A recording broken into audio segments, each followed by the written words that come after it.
High ছোট বন্ধুরা, আজকে তোমাদের জন্য সুন্দর একটি ভিডিও নিয়ে চলে এসেছি। আজকের ভিডিওটি হলো রঙিন সাইকেলের স্বপ্ন। গল্পটির নাম এক ছিল ছোট্ট এক বিড়ালছানা। সেই বিড়ালছানাটির নাম ছিল মিনি। মিনি খুবই চঞ্চল আর কৌতূহলী ছিল।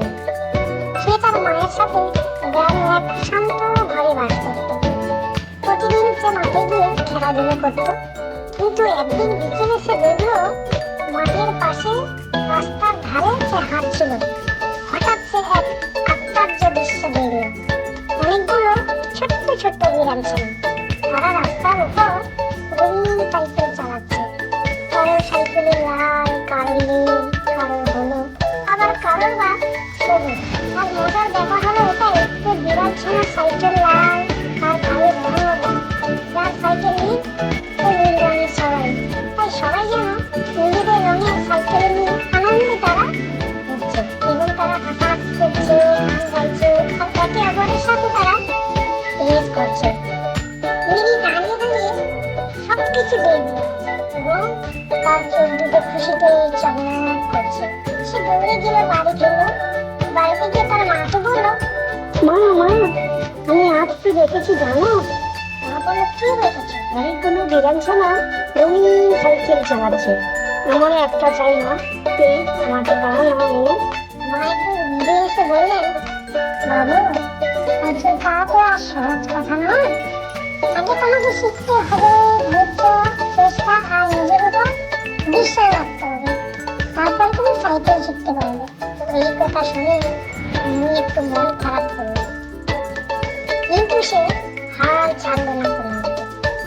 পরের দিন থেকে সে নিজে নিজে একটা সাইকেল জোগাড় করে অনুশীলন শুরু করলো সাইকেল প্র্যাকটিস করা।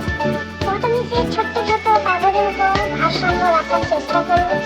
তারপর কাঠে একটু উড়ে দিয়ে বানানো খেলনা সাইকেল চালানোর চেষ্টা করলো। অনেকবার পড়েও গেল, আবার শিখল এবং তার পাশে তার মা সবসময় তার পাশে থাকতো এবং বলতেন, ভয় পেও না, চেষ্টা চালিয়ে যাও। কয়েকদিন পর গ্রামের এক বিড়াল বেড়ালে তাকে মিনির চেষ্টা দেখে সে খুব খুশি হলেন। তিনি মিনিকে বললেন, মিনি, তোমার চেষ্টা আমি খুব খুশি হয়েছি। তা আমি তোমাকে একটি সুন্দর হলুদ রঙের সাইকেল উপহার দিলাম। মিনি তো আনন্দে লাফিয়ে উঠল। সে দৌড়ে গিয়ে মাকে জড়িয়ে ধরল। ধন্যবাদ মা, তুমি ঠিকই বলেছিলে। এরপর মিনি মাঠে গিয়ে সব রঙিন বিড়াল ছানাদের সাথে খেলতে শুরু করলো। এবার সেও তাদের মতো হাসতে হাসতে সাইকেল চালাতে লাগলো। সবাই মিলে গান গাইলো, মজা করে। চেষ্টা করলে স্বপ্ন একদিন একদিন সত্য হয়।